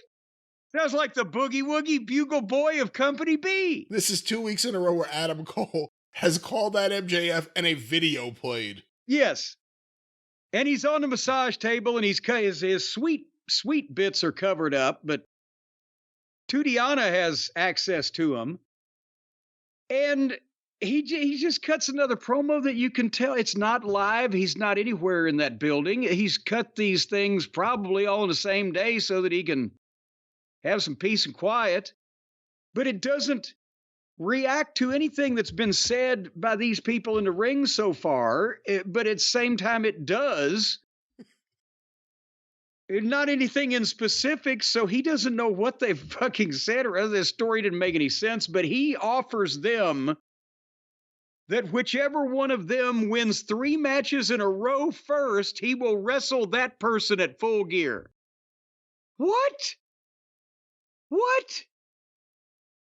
And now, Full Gear is in 4 weeks, right? November 23rd. That's the next pay-per-view they're doing. Correct. So all 4 of these guys have to have 3 matches, or at least enough of them have to have 3 matches to where one of them's going to win 3 matches. And then we'll figure out which one that is so that we can advertise that pay-per-view match against the only goddamn star they've got left in the company, MJF. And 3 of these 4 people, nobody wants to see wrestle MJF. And one of these people, I don't know if I want to see wrestle MJF because, god damn. And then MJF says he won't show up until Full Gear, so he can't be attacked. But he hopes that they all get the happy ending that they're looking for because he knows he will. And there was no reaction to any of this. From Tatiana. Well, from Tatiana had a little reaction. I think MJF, it might have moved too. That was his little reaction. That was his little reaction. But then Adam Cole in the ring gives a big group hug to his new ex-heel friends that didn't do a goddamn thing to switch babyface from being heels, except be in the group of the devil when they botched the angle and had to turn the guy that the devil fucked around heel and blah, blah, blah. You see where I'm going with that? What the fuck is this mess? Hey, where's Wardlow? Hey, Wardlow's got the secret. Wardlow's the only one that's beaten MJF convincingly with no retribution or fear of rebuttal. Why aren't they picking his brain? That's how MJF should get out of working with them. The third week, the third guy they each have to wrestle is Wardlow. Surprise! And he power bombs all four of them at the same time. He could do it, probably. Especially with Roddy and Cole. They're not very big. I said it before. Adam Cole burned out a lot of good graces that he had with a lot of people once he got to AEW. The first thing he did in AEW was work with Orange Cassidy. Yeah. And they didn't recognize in advance that that was the wrong thing to do. And they still went with it. And there's been a lot of bad shit. I know for a while they tried to give Adam Cole and Adam Page credit for drawing the pay-per-view. What was it? Was it like CM Punk and MJF were at a pay-per-view? It was some big pay-per-view and people were trying to say Adam Cole and Adam Page were what drew the house. But if you look at the reactions... Yeah, wait a minute, Steve Lombardi was in the first match. If you look at the reactions that Adam Cole gets now from the fans, it's very different than it was just a year ago, let alone 2 years ago. They like to boom on the music. There's a lot of people in wrestling that the most over thing about them is their entrance. And unfortunately, Adam Cole is there at that point. And I think it's ridiculous him, you know, again, you look at him and then you see MJF. MJF's he's not like 6 feet tall or anything, but he looks like a guy who's in the gym all the time. Adam Cole doesn't. So how are you supposed to buy that? Let alone who Adam Cole's going to be wrestling next week, which is even more of an egregious, what the fuck? How's anyone going to buy him beating him? Oh, yeah, I forgot about that. We haven't got to the House of Black yet, but basically, well, it's not spoil anything, but the House of Black beat up 3 scared job guys, and then Buddy Matthews got the microphone and said, next week, Buddy Matthews versus Adam Cole. And I wrote, oh, Jesus. He's twice the size, if not 3 times the size of Adam Cole. Yes, and the only redeeming factor of the House of Black, they couldn't have made it the fat tattooed guy or Black himself. They got to do it to poor Buddy. Poor Buddy. And then Adam Cole went up to him and nose to nose, and it looked like a goddamn gnat nosing up to an elephant. I say, hey, what's your deal, man? What's your deal? And Buddy says, I'm doing it to prove you're fragile. And I'm afraid that they might. I'm afraid nature beat you to it. Oh, brumch. Thank you. Wait a minute. Hold on here. I've got it. Thank you. Nothing will ever top me opening the show by saying I wish I was, instead of being here, I'd rather be roommates with Boo Ray. I think that still is the all-time winner. But Raw rolls on. Or Dynamite blows up. Raw rolls on and Dynamite blows up. And wait a minute. So now Rock crushes Scissors, but Paper covers Rock and Dynamite blows up. Rock crushes Scissors, but Triple H covers Rock. But actually, no. Endeavor or TKO itself covers Rock.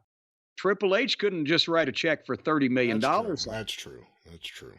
If he could, I'd be friends with him. Back to Dynamite. Well, I don't know if I'm friends with whoever's put Camille in a gladiator outfit. Did you? The next match, when I've been waiting to see Camille work, and I have issues with the way that they did that we'll talk about in a minute. But first, is that she's been kind of, again, like the AEW version of Raquel Gonzalez Rodriguez. She's tall and striking and has a severe look and physically imposing. But then she comes out and was that a gladiator outfit or what was going on with that there? Is that some type of video game homage like the kids do? Did you see this at all? The outfit? Oh, this match was astounding. I watched this whole thing, but I never really saw too much of her before here, like in the NWA or anywhere. What did she wear? Well, she didn't wear that. I mean, she was wearing tights the last time I saw her, but I'm not saying that it had, oh no, we want her to dress like Moolah in 1973, but I'm just wondering if that isn't, is this a hat on a hat? She was very, Mercedes has already got all the bells and whistles and fringes and wigs and carrying on and such. I like my female wrestlers dressed like Farouk Assad. Well, you know what? There you go. The old, poor, God bless him, poor Ron Simmons put up with that, and it was able to overcome it later on. But, you know, Vince wanted a black Muslim dressed like fucking Steve Reeves in a Hercules movie or whatever. But again, a Nerf outfit, it looked like. Yeah, oh yeah. I don't know what the baddest guy on the roster dressed like that. But anyway, back to Camille, the baddest woman on the roster. That ought to be what they're going for. So again, it was a little over the top, I thought, for whatever. But nevertheless, she's wrestling Queen Wayayata Aminata. Well, you do, and you'll clean it up. No, that's her name, Aminata. Queen Aminata. Her Highness Aminata. Well, her Royal Highness, I was one to evaluate Camille, but the Queen's tights weren't the only things that were green. I'm not sure which was more fluorescent, her tights or her wrestling ability. You couldn't evaluate Camille from this match because the other girl is too tall, too awkward, and too green. And therein lies a problem with booking. It's not the young lady's fault that she's, been in the wrestling business 15 minutes or whatever, but why, if you're trying to get Camille over as this towering, what do you want to say, bodyguard or hench person or whatever Diesel. the fuck she's the Diesel. She should be the Diesel for there the you go. Division. Yeah. Then why'd you book her against probably the only girl they've got that's like 2 inches taller than she is? Yeah, that's the thing that made no sense. She should have been in there with like a Layla Hirsch, someone that's like 4'10". It would have really accentuated how big she is. Yes, and also when she tried to, the queen tried to do the deal where Camille picks her up for the sidewalk slam or catches her in that position, but she does the head scissors or whatever. But she's so fucking tall, my God. The gravity, the momentum, they fell in a heap. At one point, Camille, the queen, did something to her, and she couldn't figure out what it was that she had done in order to sell it. So she just kind of grabbed her mouth and stood and staggered slightly. And again, they're building Camille versus Chris Statlander, who's the only other young lady on the roster that matches up size-wise and power-wise and etc. So I can see, okay, we want to point this way, but why put the same thing with a greenhorn on television and have it shit to bed? So anyway, she got way too much on Camille. And I wrote, why are we building this versus Statlander when Camille can't handle this girl? And because they just decided they wanted to push the queen 3 weeks ago or whatever, then don't book this match. God damn. Camille got a torture rack and then went into some kind of slam and got a 2 count. The commentary was great on that part because it was like, oh, was she going to? She did it. She's got her in there. They didn't say torture rack. They said something, and then she just dropped her. Yeah. The commentary were having problems all night, but with this match, there was only so much you could say to cover for whatever they were doing. Oh, hey, let me tell you something. Braille wouldn't have covered for what they were doing here. And then Camille did kind of a crossroads and got a 1, 2, 3, but it was flat. There was no reaction because Camille's special aura is being diminished after like 6 weeks. And then Statlander came to the ring and they had a face off. And Mercedes hits Statlander from behind and she no-sells it. But then Statlander and Camille had kind of a sloppy fight, and Camille hit the crossroads again. It just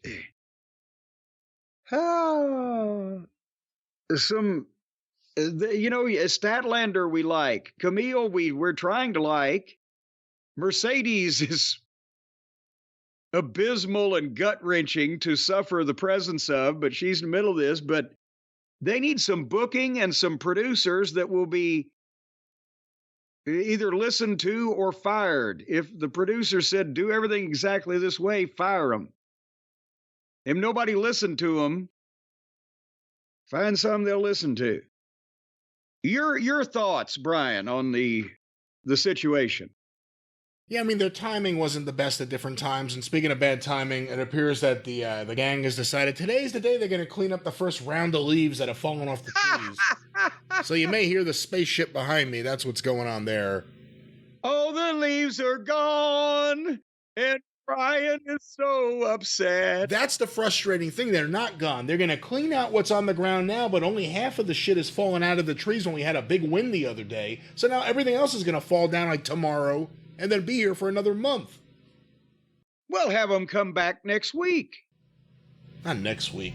It's too for this. You hear this? Yeah. You hear this? You hear this? You hear me what I'm telling you, son? This is the audio equivalent of Camille versus Queen Aminata. No, I actually enjoyed it because I was fascinated by what was happening there.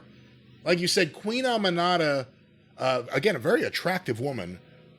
Good Lord. She's tall, and she also doesn't have a world of experience, and I don't even know how you can get that at this point in time. In this day and age in wrestling, let alone in AEW, where are you going to get that?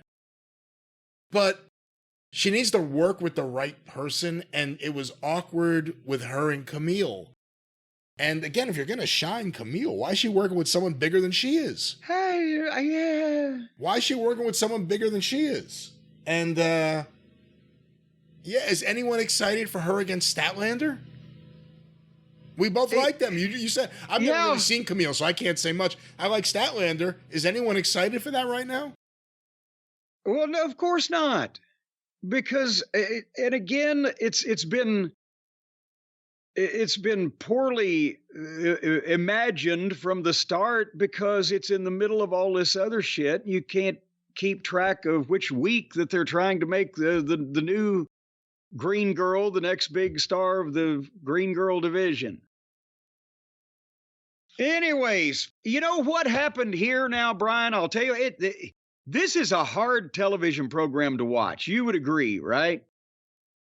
Well, NXT is hard to watch. AEW, it's hard to enjoy, but there are times where it's very easy to watch because you don't know what's going to happen next, but you may not like what it's going to be. Well, no, I think it's a hard program to watch because you have to work for it, because we've already established that if you're not doing your job as a dedicated viewer, if you don't record the program after this program so that you'll see the end of this program, you got to do that much work.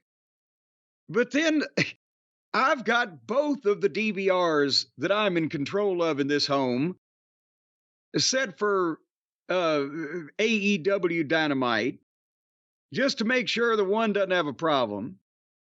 And I try to remember to set both of the DVRs for the Overrun also now, because it's become so comedic recently. But in this case, I forgot to set one of the DVRs for the Overrun.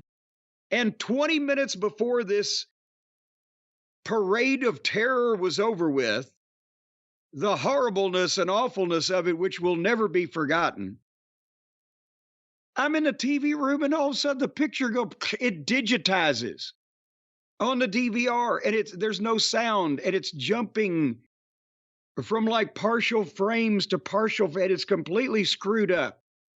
And you can neither watch it, nor hear it, nor goddamn fast forward it. Because it's just all garbage, right?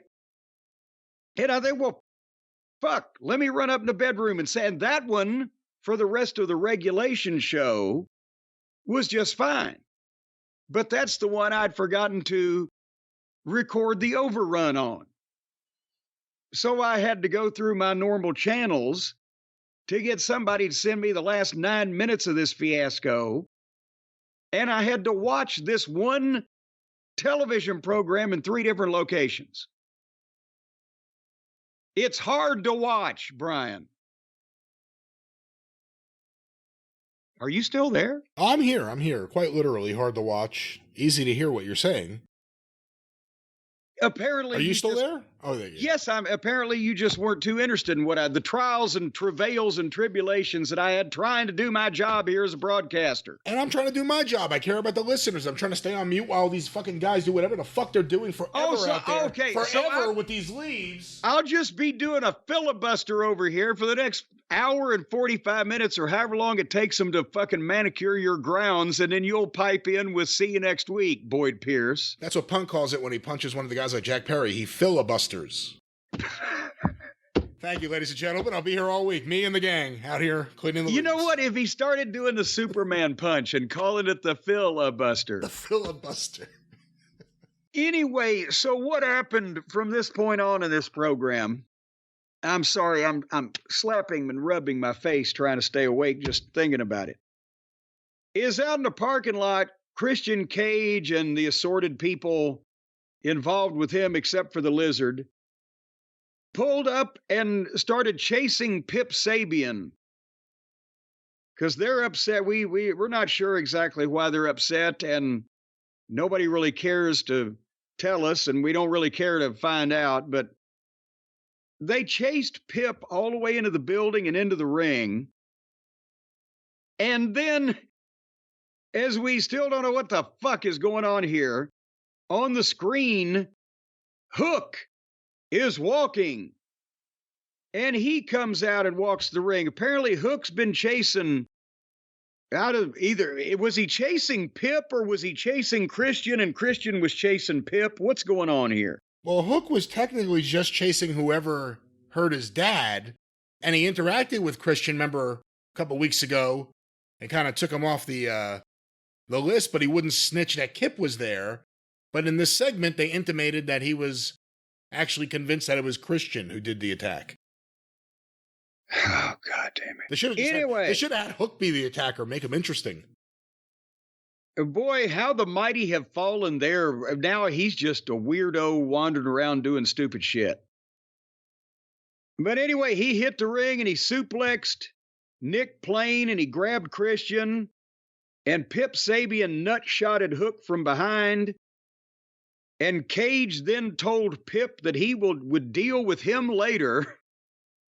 And then he had Nick Plain give Hook the Cody Cutter. And then Christian was going to try to give Hook his finish, whatever they call it these days, the former unprettier, on the metal clipboard he has with the contract, but they couldn't get the thing in the right place, and the guy kicked it with his foot, and then he fucking got over it again and finally did it, and then everybody left. And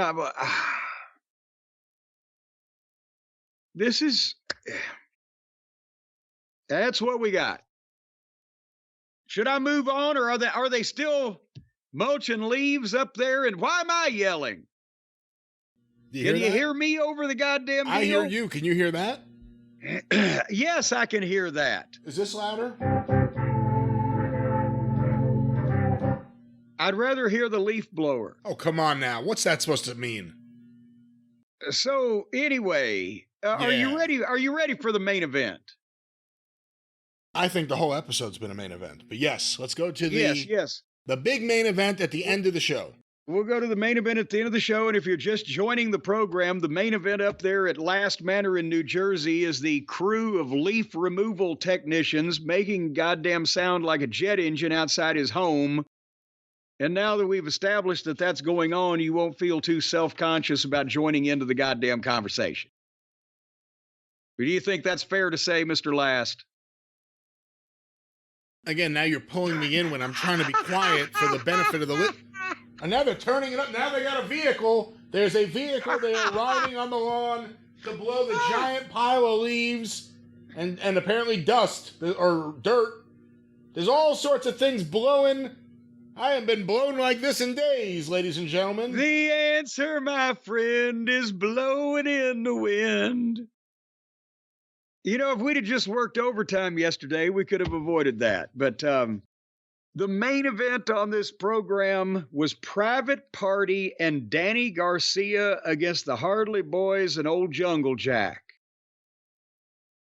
And we know we're going long because we started with 10 minutes left on the air in regulation, and there's no way that these self-indulgent nitwits can possibly get in and get out in that amount of time. And we opened up with a six-way fight that went to the floor and multiple dives, and I think the whole thing was a six-way because after a few minutes, I put it on fast forward because it's all the same thing and it doesn't even look any different on fast forward. And you've got that just desiccated, dried up, withered human. They ought to double Rick Knox whenever they have to stake a vampire in the heart and turn him to dust. They could save the goddamn special effects. Just show that motherfucker. People be, oh shit. And it's six-way all over the place.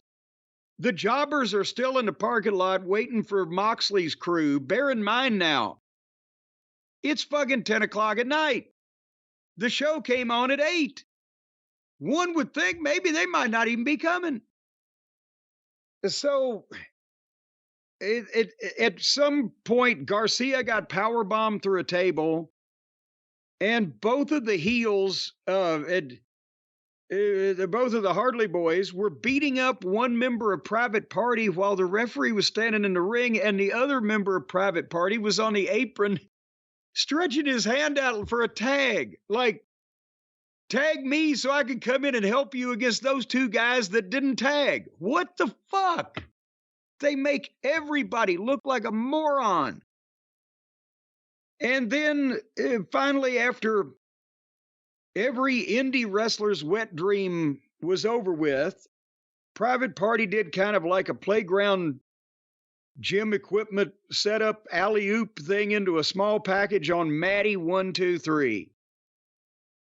So the EVPs got EV beat. And then Private Party got on a microphone and said, well, now we proved we can beat you, so we want a rematch for the tag team title. And the Buckaroos are walking out. They ain't interested. But then Private Party said, okay, if you'll put the belts up next week on TV, then if we lose, we'll split up and we'll not team up again. And one of the partners was actually, while the other partner was saying that, the one partner was going, well, wait a minute now. What the fuck is going on here with that? So who knows what, but next week, and then the Buckaroos say you're on. And then suddenly, at 10:07 p.m., Moxley's pickup truck pulls up out back, directly in front of the only 10 son of a bitches in the whole fucking state waiting for him. And Brian, even though you have all that noise in the background, can you give me a little Moxley? I can't just give you a little Moxley like that. Just like that with no setup? What the hell is that? I wanted to hear if your goddamn leaf blowers were still going over there, or whether I was just talking to a fucking wall. By the way, all these people, they're so upset, screaming, yelling with sticks and boards and rocks or whatever the fuck's going on back there. Marina Shafir gets out of the car. They all shut up. Yeah, well, they're scared of her. They've seen Moxley get stretched out by, a goddamn car wash attendant in these jiu-jitsu tournaments, but Schaefer, she's the real deal. But that was the deal, is that the truck pulls up and Marina gets out, and she's the only one in it. And suddenly Claudio and Useless hit the ring in the building and beat up all the baby faces. So they did go in the front door. Imagine that. And then Moxley comes in dressed like a cat burglar. Is that part of the movie? What movie are we on now? Who dresses like that in what movie? Oh, I think now he's dressing like Charles Grodin in The Muppet Caper. Well, the Great Muppet Caper, excuse me. Well, no excuse necessary. This great Muppet came in dragging Muffin Top Taylor to the ring with him. Remember, we saw him for the first time in not long enough earlier in the program when he had the heart-to-heart talk with the company mascot. And they drag him to the ring, and they've said that he had to quit wrestling because of a career-ending ankle injury. I thought it was by popular demand, to be honest with you, but at first they go to put the chair on his ankle and do the stomp, and then I think it was Useless and said, no, don't do that. And they put it around his neck and stomped that. And I'm like, good. Maybe we won't have to look at him anymore now. And then all the jobbers that were in the parking lot hit the ring a day late and $1 short. And there is Pockets sitting over the fallen, rosacea-ridden fucking Muffin Top Taylor, almost actually showing emotion. And so now we are being treated to an angle where they're trying to push Pockets, Moxley, and the Lollipop Guild all in the same thing. And they somehow expect any of these people that are filling up 15 and 20% of these arenas to give two shits and a French fried titty fuck whether Taylor lives or not. Nobody cared about him when he was actually in the fucking ring. So what? That's the thing. There's no investment in the Chuck Taylor producer character. The fans didn't even know he was a producer until this episode. It did until the first time we saw him doing that was an hour and a half ago. And not one fan in the last couple months or a year or whatever it's been has said, hey, where's Chuck Taylor? Yeah. That's something we never hear. We hear everything else from all these fans. They're afraid to mention his name. It'd be like Beetlejuice. Don't mention his name. He'll show up. Well, Moxley, when he was in the desert, threatened or promised that someone was going to get hurt for, I don't know if there was a reason, for everyone's sins or because everyone should know, but they don't know, or what was his reason? There was a reason someone had to get hurt. Yes, it was, wait a minute, hold on, did I put it down in my notes? Tonight, a little piece of someone will be destroyed for their own good and for the greater good. If you know, you know. Actually, no, it is the greater good if we don't have to look at Taylor anymore. But, I mean, this is embarrassing at this point, isn't it? It's really bad, and it reeks of there being no filter to filter out the really bad ideas and the masturbating all over oneself that you get from a lot of the top talent in AEW, like Moxley, who in one episode had a desert scene, and then, of course, he had his cat burglar scene, all the time selling for no one. You know, last week I brought up what if the idea is that it's like Fight Club. Moxley, the leader of this whole thing, is Moxley after all, and Moxley has to fight Moxley. Would Moxley sell for Moxley? I guess that's the big question. I don't think so. I think that's got to be an hour Broadway. Well, that's what every one of these segments feels like. No one cares at all about Claudio or Pac or Wheeler Yuta. Moxley and Marina are the two top people in this thing. Marina, her role, I guess, is to drive and walk. And then Moxley, it's like everything that anyone did in a movie that had a badass in the 70s or 80s, he's discovering now. Here's the problem. This is not going away. It's going to get deeper and bigger. I said this is going to be the AEW Infinity War. You brought up before, what'd you say? You know, the Bucks are involved in this, and Private Party's involved in this, and Orange Cassidy, and Darby. Pockets, yes. Yeah, it's only going to pull everyone else into it. This is going to be the central focus. This is going to make the guys who beat up Tony in front of his dad, I guess is what it was. It's going to make them the babyface when Tony has to ask them to save the company. I think this is going to be a disaster. I think they're going to pull everyone into this thing, and it's not good. It's really not good.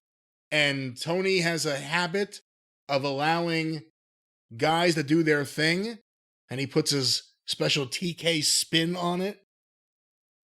But do you remember how many months and months and months that they tried to make the Dork Order some type of thing that anybody would give a shit about, and then they were gone finally, and now they're back because they're friends with the Cucamonga Kids. And no, it's reverting to all friends.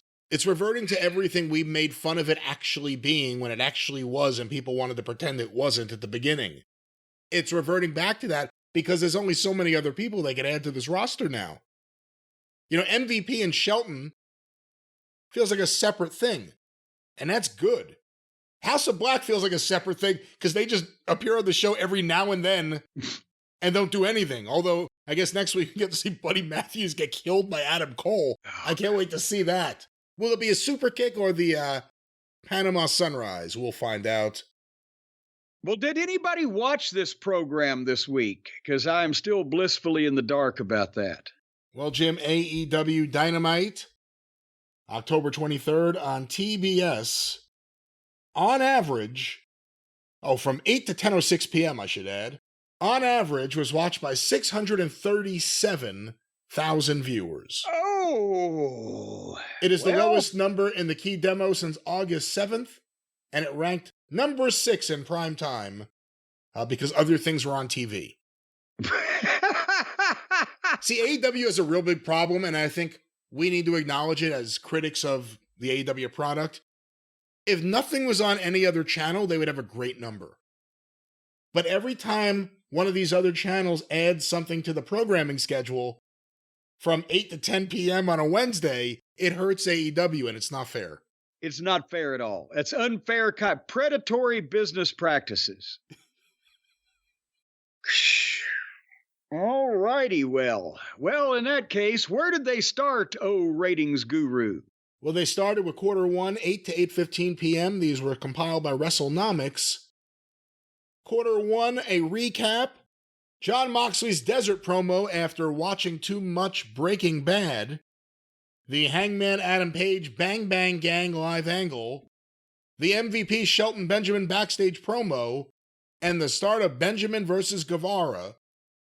832,000 viewers. Oh, my Lord. I see a fucking roller coaster ride straight down the hill coming by the end of this program. Well, you know, a roller coaster goes up too, so you wouldn't really be making a fair comparison. That's true. In that case, how about a plummeting, crashing airplane? That's more appropriate, maybe. Quarter 2, 8:15, 8:30 p.m. The continuation of Benjamin versus Guevara with picture-in-picture ads. The Mariah May Anna Jay backstage angle. And the Will Ospreay Kyle Fletcher video, followed by the start of the Kyle Fletcher live promo. 688,000 viewers. Oh, good Lord. That 144,000, that's a new record for 1 quarter hour, isn't it? I'm not certain, so I can't make a comment on that, but jeez. The party continues into quarter 3, 8:30 to 8:45 p.m. The Kyle Fletcher head-shaving angle or promo continues. An ad break. The Ricochet MVP Shelton Benjamin angle. The Pillars of Destiny. Was that their name? The Pillars of Destiny. You know, they never said those guys' names. No, I didn't. The Pillars of Destiny versus Brian... Destiny, no escaping, that's for me. The Pillars of Destiny versus Brian Cage and Lance Archer, followed by an ad break.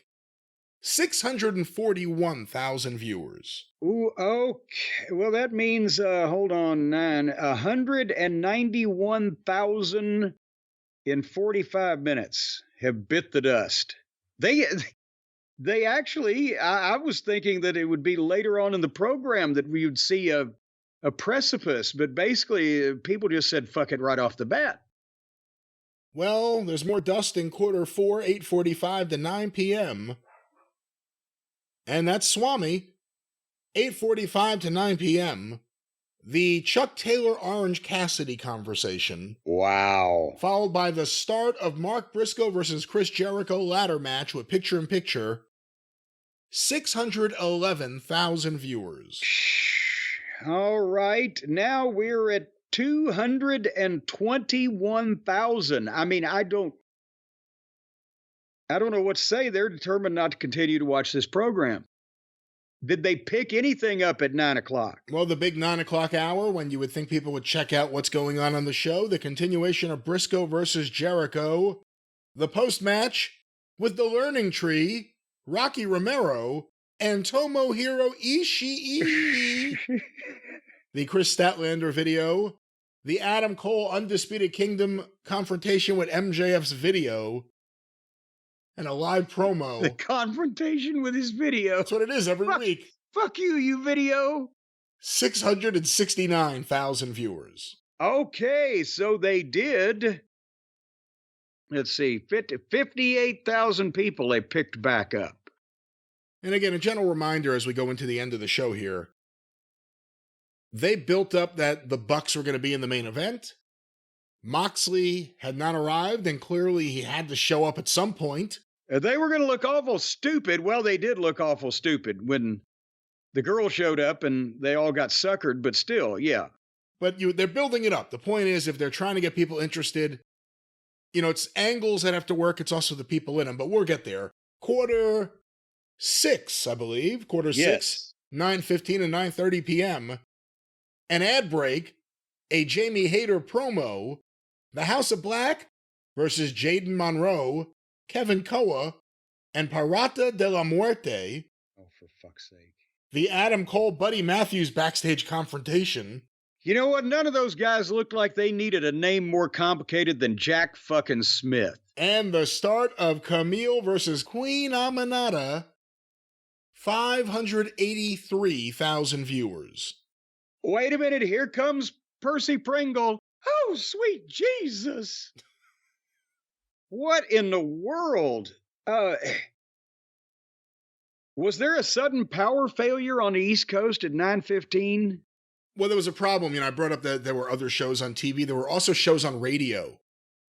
Oh, we didn't think about radio. No, you haven't taken that into the equation. Podcasts are really a problem because they're on demand, so you can listen to them at any time. AEW's got problems with other things existing, but let's go back to the... Yeah, well, that's where those 86,000 people went. Quarter 7. They went to listen to the radio. Quarter 7, 9:30 to 9:45 p.m. The radio's better than the commentary on this fucking show. The continuation of Camille versus Aminata with picture-in-picture and full-screen ads. The post-match with Mercedes Moné and Chris Statlander. The patriarchy angle. The Hook Patriarchy Kip Sabian live angle. And an ad break.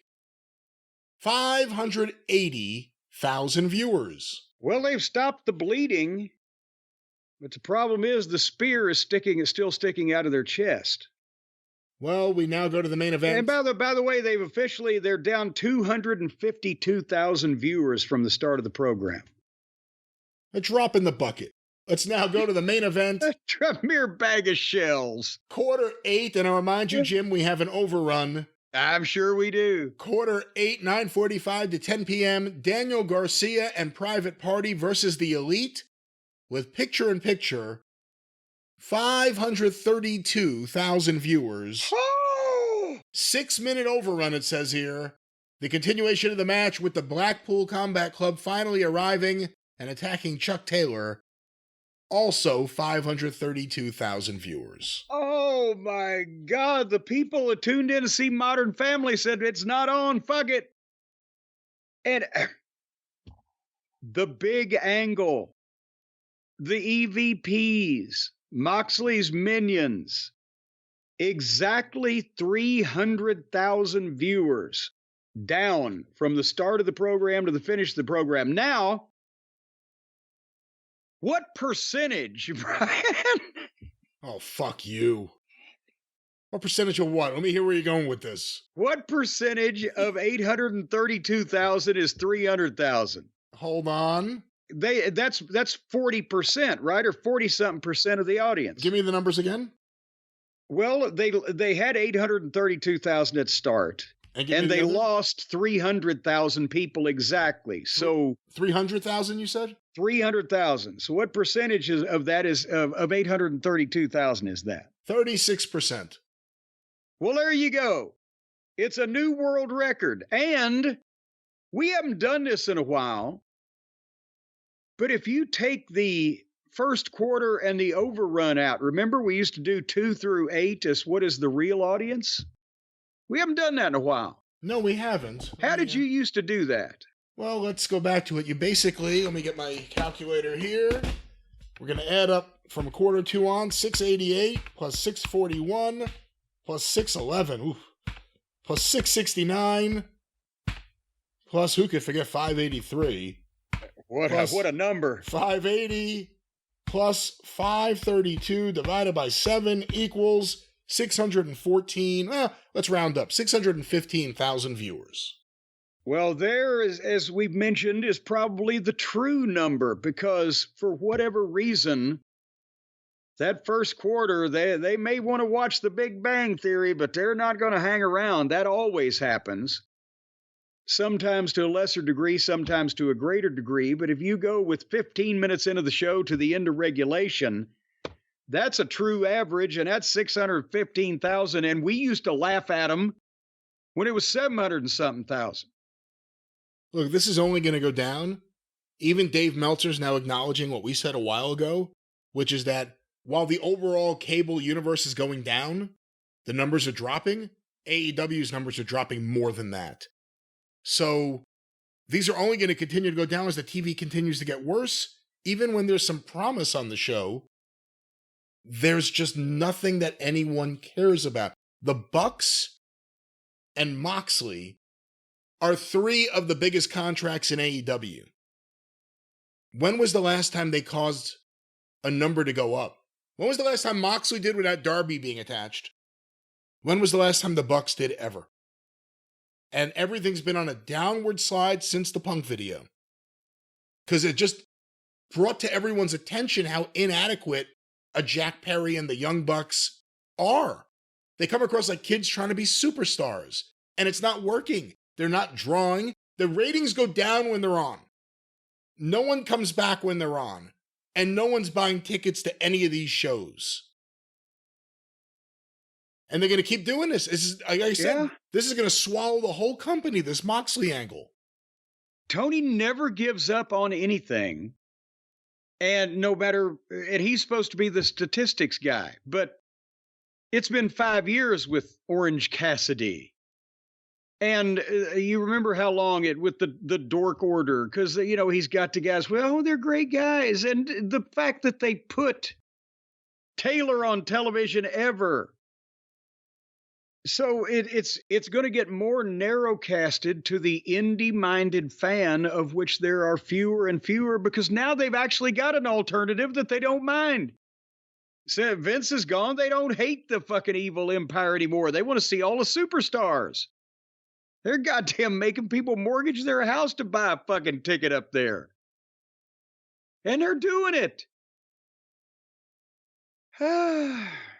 Anyway. Well, those were the ratings, and that is that. And, you know, I know there's other things to talk about. Vince McMahon's been in the news for a couple things, as always. But we're doing some research, actually, on those stories to break them on the experience this weekend, where we have more time to give some insight. But exactly, that's what I was thinking. That's what you're thinking there.